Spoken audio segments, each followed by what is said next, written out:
Felipe Marin, I'm the owner of PokeFit Trading.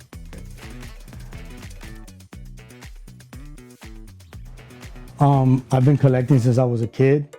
As far as the store, it's the third year of being a vendor. Started off as a vendor.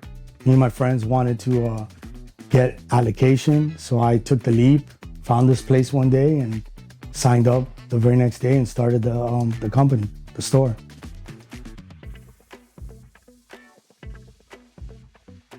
I've just been a fan of this my whole life. It's kept me straight, during some tough times. Cards were always my friend. I started doing it in the military, and it kept me away from, hanging out, getting into trouble. And then my son was born, and he shared the love of it with me. So during COVID, we started collecting. We bought a massive collection. And a couple years after, I went to my first show, Collecticon, got it appraised, and the rest is history. Yeah. I signed up for a show almost immediately after that, and that was my first show. And then my first big one was like my third show, which was Lake Nona Collects. And from there on, it started off as a hobby. But once I started seeing I could make money and then also have fun while doing it, I made a lot of friends. It was just something that I just liked doing, just kept going with it. I'll keep those private. Those that know me know, the deep underlying meanings of why I'm doing what I do. But definitely family, being diagnosed post-traumatic stress, having anxiety disorder, always feeling weird leaving the house. Here I'm here all day, every day, and I feel great. I share this with my kid, share it with my friends. So yeah, you just go on from there.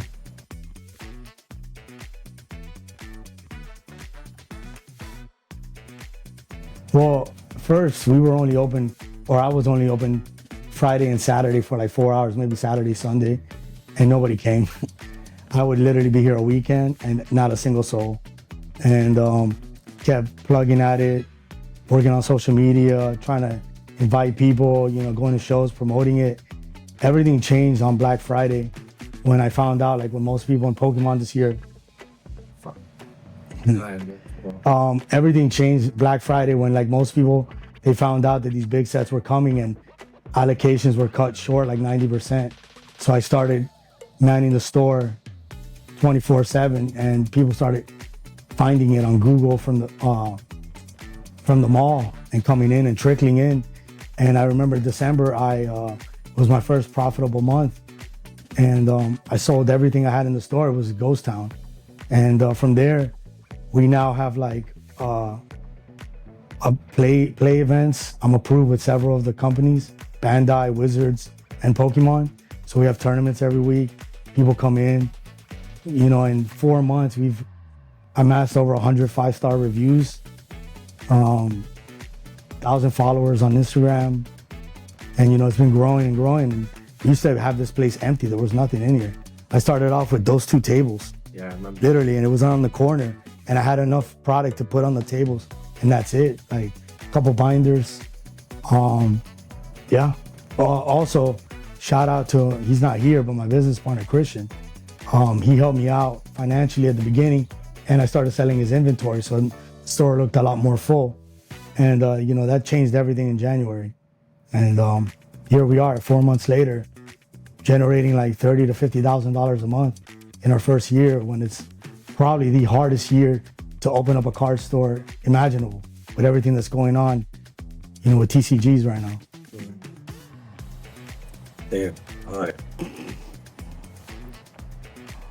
Now, what kinds of Pokemon products do you carry? We carry everything Pokemon TCG related and others and more. We have some side stuff like Funko Pops, plushies, play mats. As far as cards, they're broken down into basically 3 things. You got like singles, single cards that are ripped out of packs. You got graded cards, which we call slabs, and then you have sealed product, which is product that still is in the wrapper. So we sell all 3. Those are the big ones. We have a ton of binders, ton of bulk, bulk is like common cards that are a lot of times used for collecting like master sets. We keep those, but they're also for people that play. When you want to build a deck. So I cater to every single kind of genre, whether you're a collector or a player.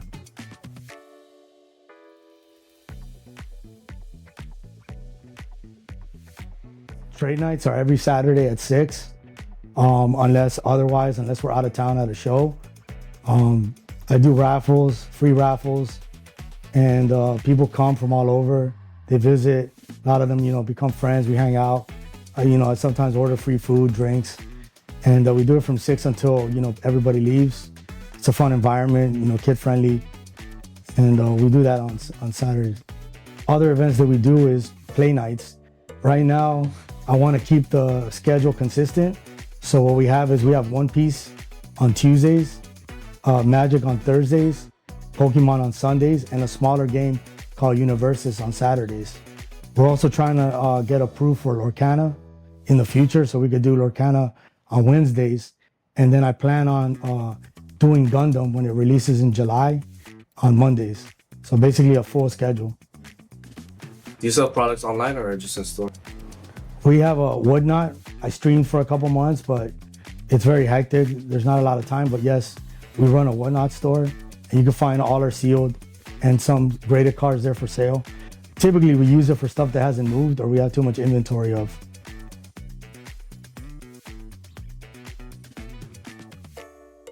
Yeah, we're working on that. They didn't like my name. They say it violates Section 4 of their terms of service. So I'm working on getting the room next door, creating a different brand and name for it. And that will be releasing in the next month, hopefully. And stay tuned for more information on that when it happens.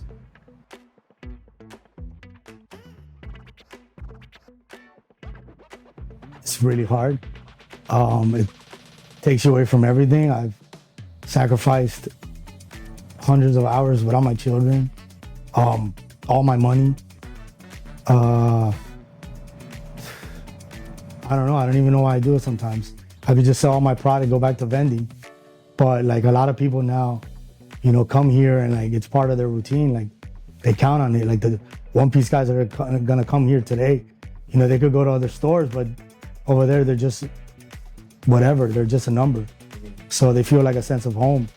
So that keeps me going. But funding, like I said, distribution allocations, dealing with them, being in your first year, being denied by banks, being given terrible numbers, having to work with resellers, buy at the market, figure stuff out on the fly, taxes, oh my God, that one, terrible.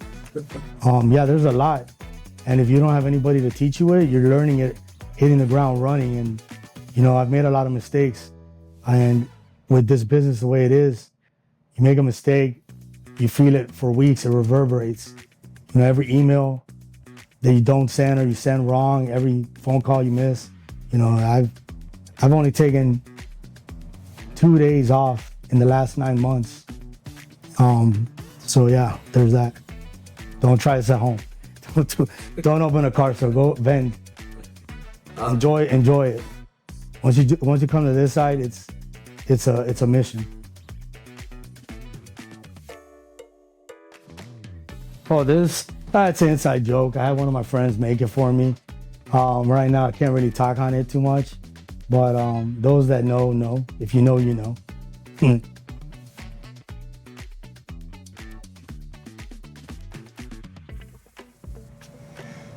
I don't know.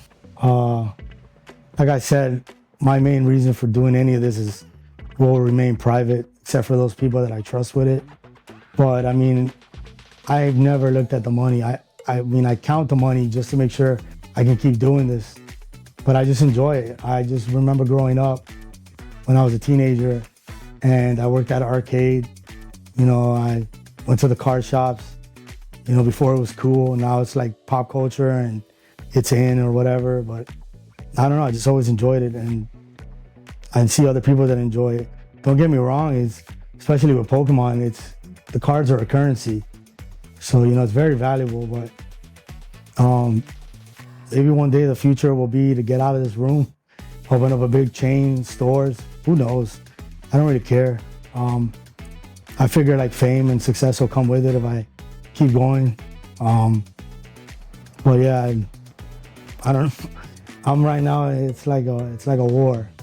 You know, as a Marine, I feel like I deployed and I'm fighting a war, a retool war that's going on literally as I decided to do this. So I don't really think about like the end game or the end days or any day that'll be good. Like I figure one day when I place my orders and I order thousands of units and I get them, then we'll be rich. But you know, right now it's not like that, yo. It's a hustle, it's a grind. I enjoy it though, because you know, it's legal. Yeah. It's a legal hustle, but it is what it is. Yeah. Now's not the time to think about the future. That's too far ahead of us.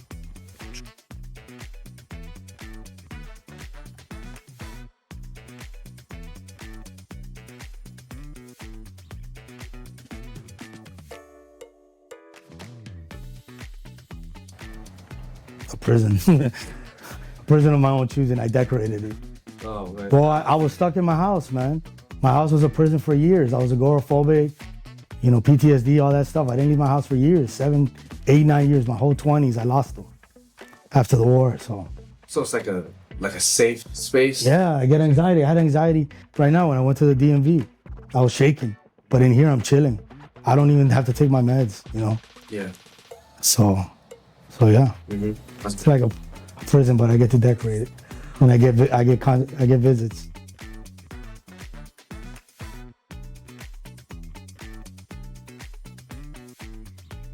The smell, nah. It's like it smells like shit. Money. Just knowing that I own something, I don't know. A lot of people try this shit. A lot of vendors, a lot of guys with binders, online, whatnot, whatever. They try this shit. They look at me. A lot of them hate. You know, some appreciate, but none of them have the, you know, the balls, the guts to do what I did, to put my credit, my name, everything out there. You know, they're scared. And they should be, because this shit is terrifying. And yeah, the fact that I own it, you know, saying like my title when I apply places or when I talk to representatives and stuff like that, you know, it's pretty cool. I haven't felt like that since I got out of the Marines. I was a sergeant back then, and it feels a lot like that. But it comes with a lot of responsibility, a lot of pressure, Yeah. you know, every day.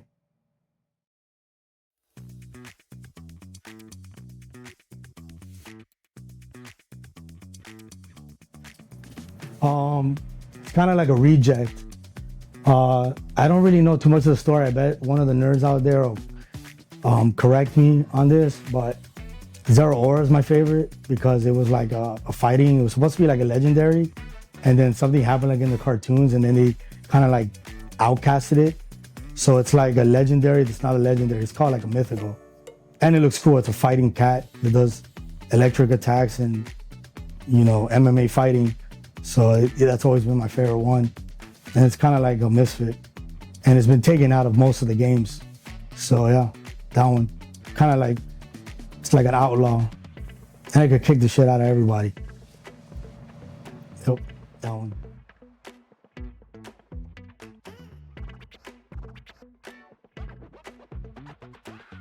Whoa, holy shit, man. I did not know that there'd be so much fucking drama in cards, but if there's money, there's drama, you know, theft, back channel talking, you know, people ordering stuff and not coming through on promises. I mean, there's so much stuff that happens, like lying, deceiving, shows, I mean, everything. I'm shocked, man. I don't know. I can't believe it sometimes. Like, you know, how much shady shit goes on in Pokemon. Mm-hmm. And then, of course, the ones that defend it will be like always posting on forums or saying like it's a child's game. No, it's not, man. We're all grown up. Now we all have money. All right, yeah, kids play, but I run a store. 1 out of every 20 customers is a kid, you know, and even the kid, it's usually like, you know, driven by the parents. So, I don't know, that's probably like the greatest shock of mine. And then, you know, I guess on the positive side is how many people from all over the world love it. You know, I met a guy I sent you a picture of Taka. He was talking to me from Japan, and he came and visited, and he brought me a gift and shit like that, you know. And he found my store in Japan. He was coming here to play. So, you know, things like that. I met people from Canada, Brazil, Chile, my home country. I love that part, you know. Met a guy yesterday I talked to. We talked for like 2 hours. He's trying to take cards back to his country, Dominican Republic, to teach people.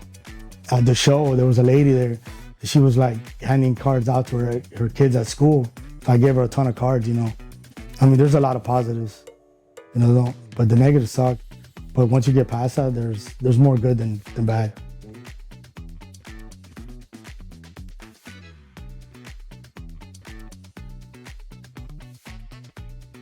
I get anxiety every time I go to a show. I even have to take meds. It's the crowds, or like Collecticon, like the granddaddies, the big ones. Card Party was fun, but it's a lot of intimidation. You got celebrities, you got people that are much better at it than you are, much more successful. So I don't know. I mean, each one has its pros and cons. The store is more chill, but when there's a lot of people, it gets hectic. Sometimes people that malinger or like, you know, you gotta watch them or stuff like that. You get anxious, you get nervous. Honestly, I don't know. I like both of them, beyond, you know. Damn, but if you had to put a gun on my head, I think vending more, because it's just fun. You do good. If you do bad, who cares? You know, and even bad shows, you know, I always do good these days. That's how I made it this far. I never have a bad show. So even when it's a bad show, I have a good week. You know, I just buy instead of selling, network, you know, get to know people, promote my brand, share numbers. So definitely I like, and the traveling. I don't really go anywhere. So except for shows is the only time I get out of the house or out of the city. Somebody asked me today, because I was looking for my passport. I don't have a passport. I don't have anything. I don't have no plans of traveling anywhere unless I absolutely need to go somewhere. So yeah, traveling, meeting celebrities, you know, comparing yourself to the best people out there, I think. Because like Collecticon is like a big one where they're all the same, you know, but some are better than others. So every time I've gone to a show, I've noticed that I've gotten better and better and better. You know, yeah, the sharks don't fuck with me anymore. They don't come to my table. They know they ain't gonna hustle me. That first year, man, I got fleeced left and right every time. Now it doesn't happen anymore. So yeah, but that doesn't mean the store isn't cool. I love the store. I love the game nights when they show up. When we're empty, no, hell no. But we're working on that.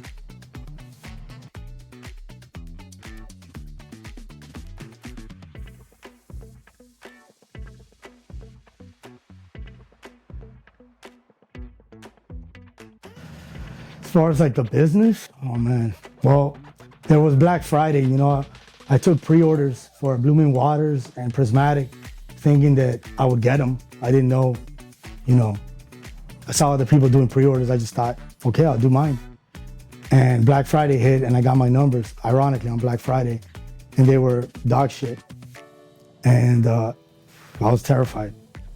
I think like, well, it hasn't happened again, but I think like the coolest day was a day that I almost cried. I got like a big order, like my first big order. I think it was like 2 months ago. Probably like the coolest day because even though I knew and I didn't want to act like, you know, oh, this is gonna keep happening, I wanted to be cautious about it. It felt good, you know. I sat here and I reflected on it. I also counted how much money I was gonna make off the flip. And I thought to myself, even if it doesn't happen consistently now, if I keep going, one day it will. And then I won't ever look back. So I think that day, I think it was in March, it was like a couple hundred booster bundles and I had them sold in that weekend. So we made like $9,000 in a weekend. Yeah, that was pretty cool. I mean, I've had a lot of moments. All my business partners, Scott, Stone, meeting him helping me out at the beginning, meeting Christian, PokeGlass, him helping me out. There's other guys, everybody. There's too many moments that are good. Yeah. That was it. Separates you from every other car shop in your area? I think I'm more hungry than all of them. I think they started off with more capital, more knowledge. Some got hand-me-downs. You know, I started with jack shit, with zero, basically one binder. Yeah, I had some money in my retirement, but not really. I don't think they want it as much. I mean, I don't think they care. They just count checks, money. I don't personally know them, but that's why, because they don't fuck with me. They don't like my policies, I know that. They think we sell drugs in here. I wish. I'm broke for now. You know, I don't really care what I think. What matters is what the customers think. You know, they come in here, they tell us our prices are the best. If they're not, we'll price match, we'll help them out. I shout out other stores if I don't have something they want. I think I do a lot of things that other people won't do. Prizes, the guys that play tell me that other stores keep the promos, keep the booster packs. I don't even get distro and I hand shit out. I take a loss every time I do it. I don't think I'm as good of a businessman as them because I care. So that's why I need like more guidance in that, because I'll be giving money away sometimes. Or maybe I should jack up the prices to get my margins, you know, but I've had that talk about ethics and morals, like at what point, you know, how much do you really want the money versus like losing yourself in the process?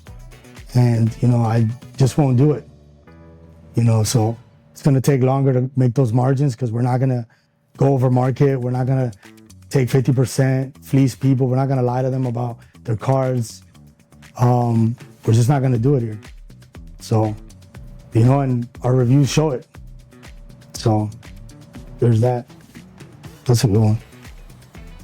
Yeah, I get that all the time.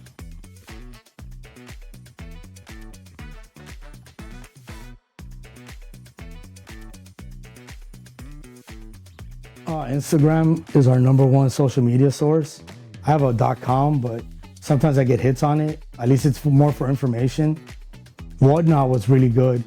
Just it's hard to do Whatnot and run the store and do everything else. So we're working on getting like a Whatnot team dedicated to it.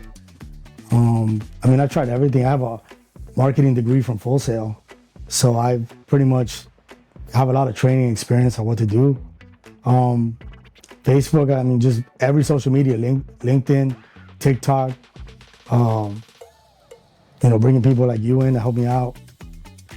We haven't been running ads. We just don't have the budget for it right now.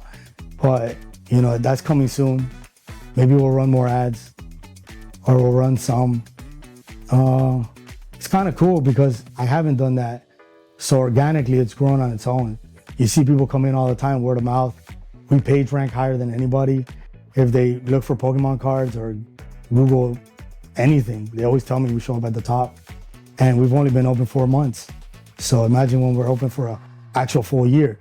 Yeah, we're making a year on May 29th, but we technically haven't really been open full time since December. So it's only been like 5 months. You know, that's a lot of progress. Yeah. That's one thing, you know, with the distributors. They're forecasting you for like 10 years out. I tried to get an SBA loan and I got denied because retail is the hardest score. You need the highest score possible to get it. Higher than other like branches that you're trying to get like funding for your business. And they say because it's almost over 9 out of 10 retail stores don't make it to 10 years to pay off the loan. So they just don't even accept them. You know, distributors are the same way. You got to earn it. I've been in the Hunger Games since day one, you know, hearing other guys like stop ordering, go dark, all that kind of stuff. So, you know, I hope that they realize that I'm in it for the rest of my life. I'm going to do this until I die. And yeah, maybe they just start sending me more product, you know, cut the check. Run the card. Run it. Yeah. Because they do that in the first year. They test you. You got to kiss their ass and you got to be nice to them. Or they tell you, they F-bomb you with, you know, with their emails, with their results. You know, that shit hurts. I thought you could just log in and order whatever the hell you wanted. That's why I did this. I was like, oh, we're going to be rich. I only wanted to be a Pokemon store. Pokemon only. And they told me, nope, now we got all these things. And you know what? Like, I used to get mad at it, but now I like it. I met so many people that I wouldn't have met. You know, I've realized that like archetypes stick to different kinds of like TCGs, personalities, everything. So I'm kind of glad that I didn't get my way at the beginning. So yeah.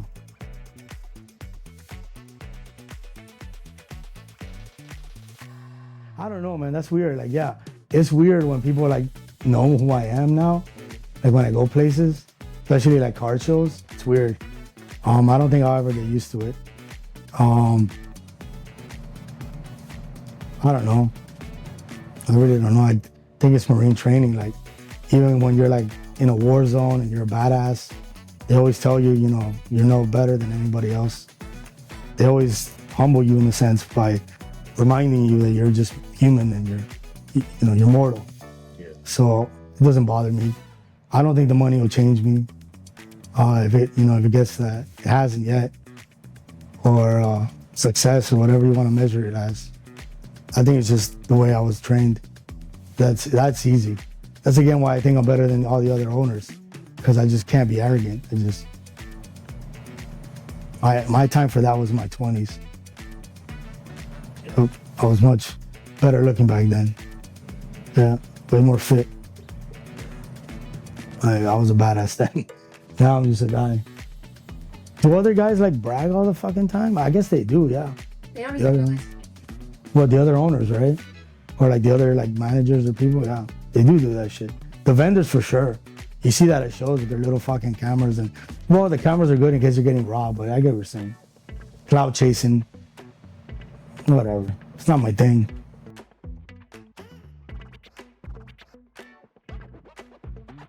Trying to get that other room.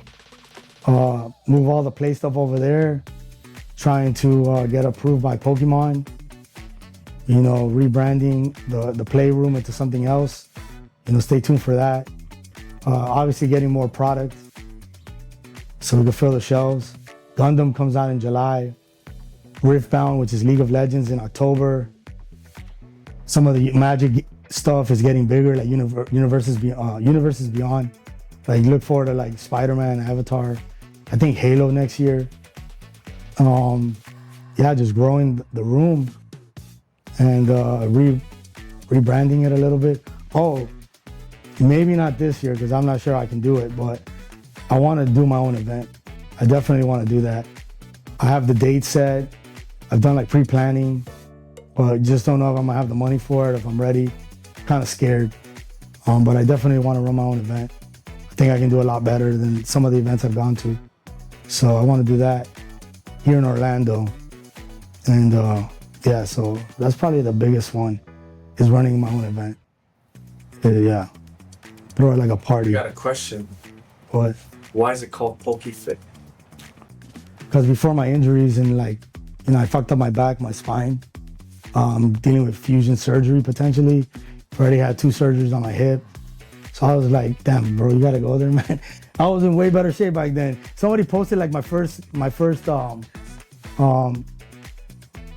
show with my son, and like I took a picture and I posted it at the OSO. It was me and my kid, and I was wearing like an OIF veteran shirt, and they slid in and they were like, oh, that's why I know it's PokeFit. You were jacked. And I was like, thanks a lot, motherfucker. I know. It is what it is, bro. Not everybody can stay like that the rest of their life. But it was that, and I just wanted to do something funny. So I saw like people like make Poke something, Poke this, and I was FanFit. My other brand before this, I was a trainer for almost 20 years.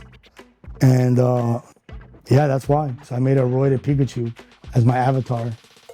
And I went from there. And trading was because some weird people up north own PokeFit. Oh, shit. But it's weird, I don't know. They do like massage or something, I don't know. It was trademarked, so I put trading. But it's kind of good because that also means that we do other stuff besides Pokemon cards. Yeah, that's where it came from. And you know, obviously we had to change the Pikachu, but we still got one up there, the logo. Yeah, I found one of those at a show because I didn't have a name at the beginning. And I found one at a show I went to, and I don't know, I had to come up with something.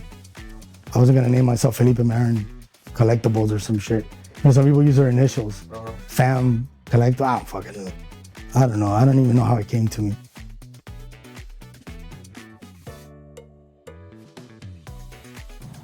But they don't know me.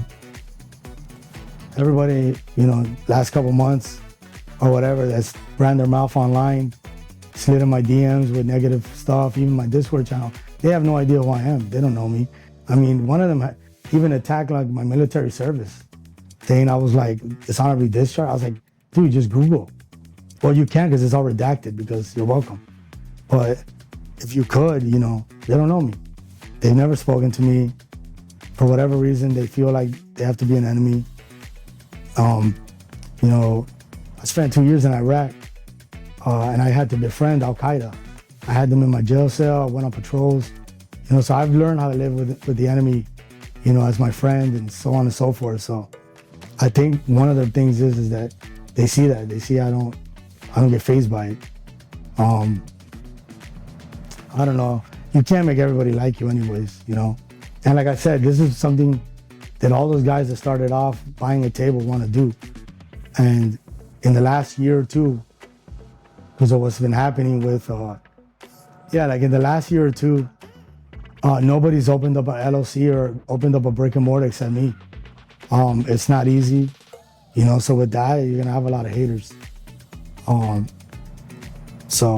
mostly the thing they have in common is they do not know me because I do not know them. And I don't care, you know. It starts off with my business partner, Christian. You know, I've had some times where I'm wondering like, you know, if I made the right decisions, but he's always been by my side. So it's kind of like my compass. Everybody likes him. Somebody got to be the bad guy. So I figure I'll be the bad guy. You know, everybody likes him. Nobody blames him for anything. They don't understand. We're kind of like maybe 60-40, 50-50. I don't know. He's like a silent partner, but he's been a part of this since I started, you know, open in December. I don't know. You got to be the face of something. It's, you know, you got to deal with the criticism.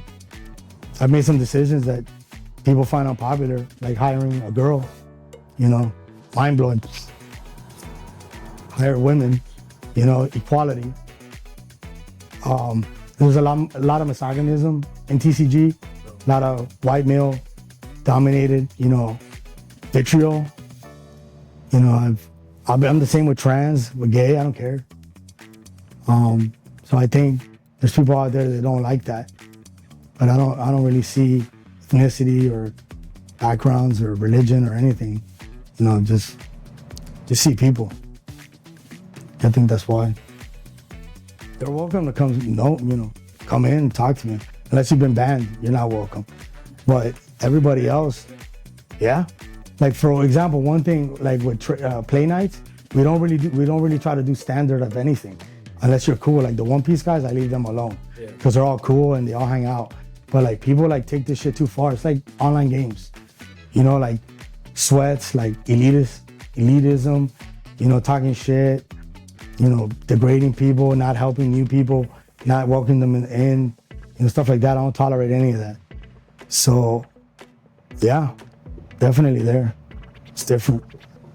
Yeah. We do a lot of sealed, a lot of draft. You know, where people have like a more of an equal opportunity to have fun.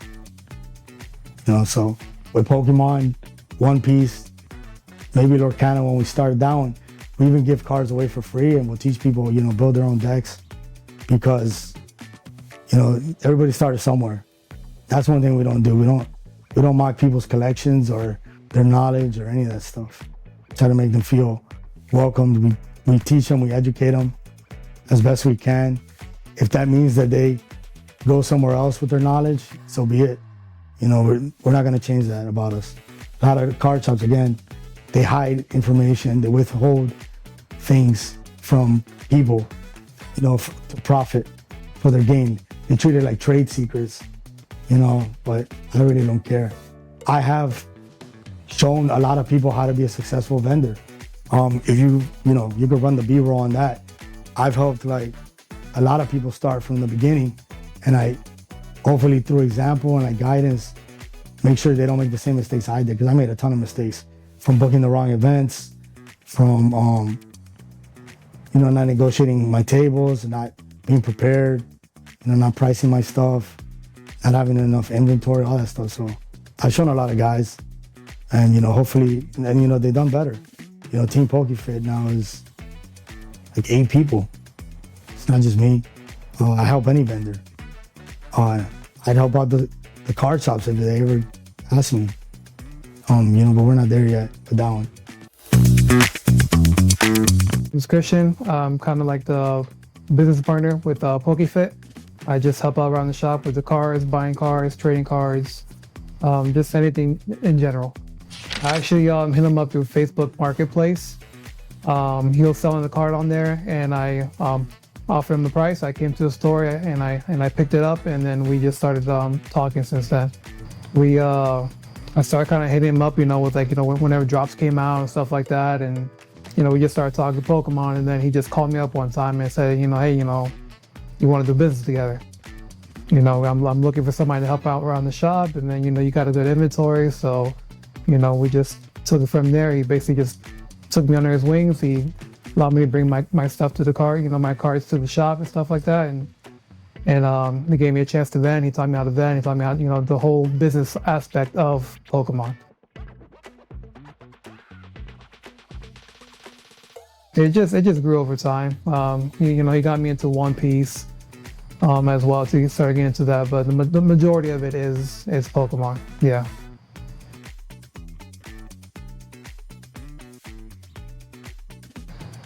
I don't know. Like I always have a good sense of people.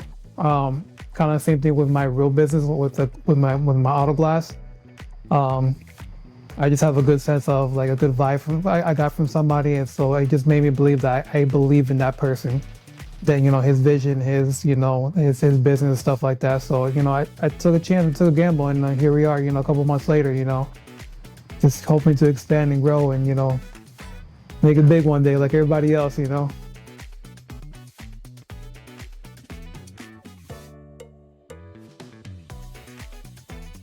So my role in the store is just to keep the product in the store. So when it comes to like singles, slabs, I'm also like on the road all the time. So if there's like a deal that needs to be made, I need to go pick up some skill product or make a trade or pick up some cards and stuff like that. My business allows me that flexibility to go out, make the trade, and then bring all that stuff to the store. And so the package we got right here today.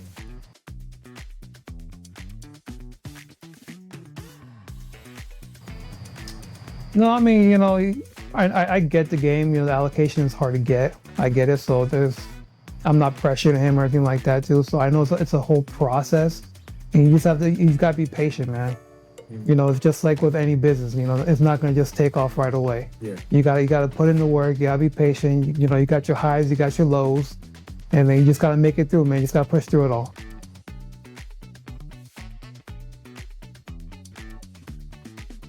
Yeah, there's a lot more people that come in, a lot more people that recognize the name brand and stuff like that.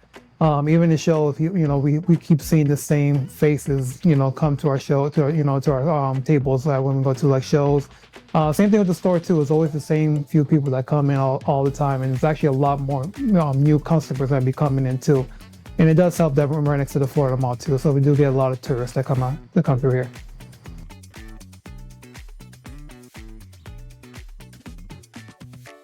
Well, right now, he's trying to get the shop next to us so we can expand the store.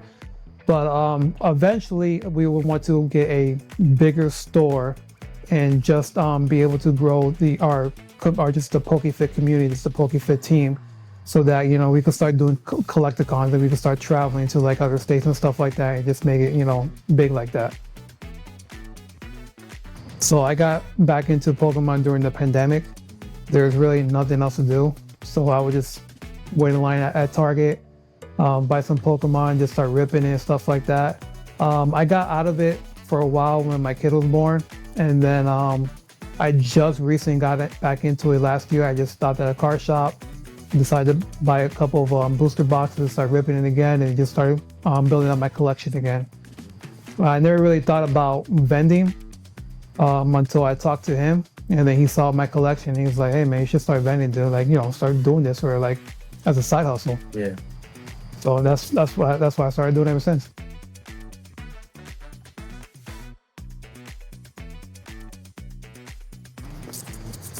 Advice? Oh man, I'm really bad at giving advice, but take your time, man. Don't try to max out your credit cards. You know, trying to get into this and trying to have a big collection. Just build up your collection little by little. It doesn't have to be huge either, man. It could be like $5,000-$6,000, just enough to fill up a little display case, and then, you know, just mostly just, you know, be patient with it. You know, don't try to rush it. Don't get in over your head that, you know, you're basically need to sell your whole collection or anything like that just to pay off your credit card debt. And have fun too, man. That's all it's about. Have fun, man. You got to enjoy doing this, you know, and you got to be a people's person too, you know. But you got to have that communication with other people as well. So, you know, I'm a little shy sometimes, but like when I'm around Pokemon, I'm comfortable because that's all we talk about is Pokemon. So I'm comfortable talking to somebody else about Pokemon, stuff like that. So you gotta. That's what it's all about. It's about communication. You know, it's all about, you know, just having fun with it, and it's just about the whole community, man. All right. What's your favorite Pokemon? Me, I'm old school, man. I'm a Charmander. I like Charmander. I always like red's my favorite color, and I've always liked fire. So Charmander, fire, perfect combination.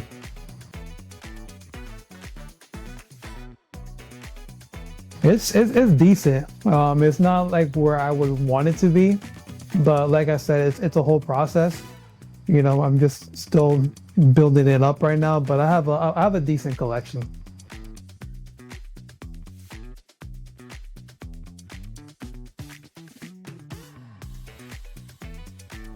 Like here, well, here's Trade Night. Trade Night is fun, but Lake Nona Collect is always a good show.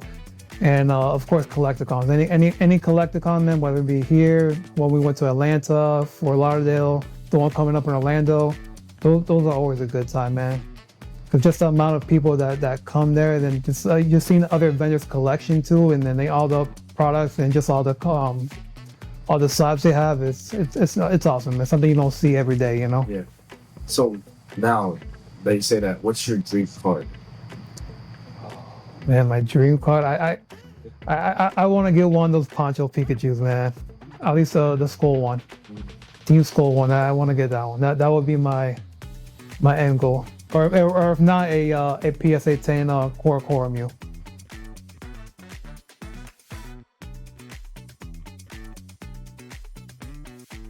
First, I left all my inventory here, so that's a huge leap of faith, basically leaving all your stuff here. But at first, you know, it is a little bit iffy. It's like it seemed a little bit too good to be true. Like, okay, this guy has a Pokemon store, basically not, you know, take anything. But throughout the weeks, the days, and like even turns into months and stuff like that, you know, he's never stabbed me in the back. He's never stolen anything and stuff like that. So like, you know, I've gotten to the point that basically, you know, I trust him with to leave my inventory here and not, you know, have him basically, you know, steal anything from me.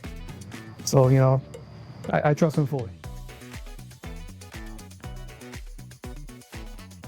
Because this is what I grew up on when I was in middle school, or not middle school, actually elementary school, because I was in the 90s.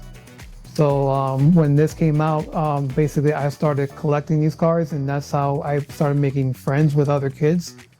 So we would just hang out in the neighborhood and just, you know, trade Pokemon cards, play the Pokemon game and stuff like that. Even when Yu-Gi-Oh came out too, that was something else that got me into the whole TCG, you know, type of stuff like that.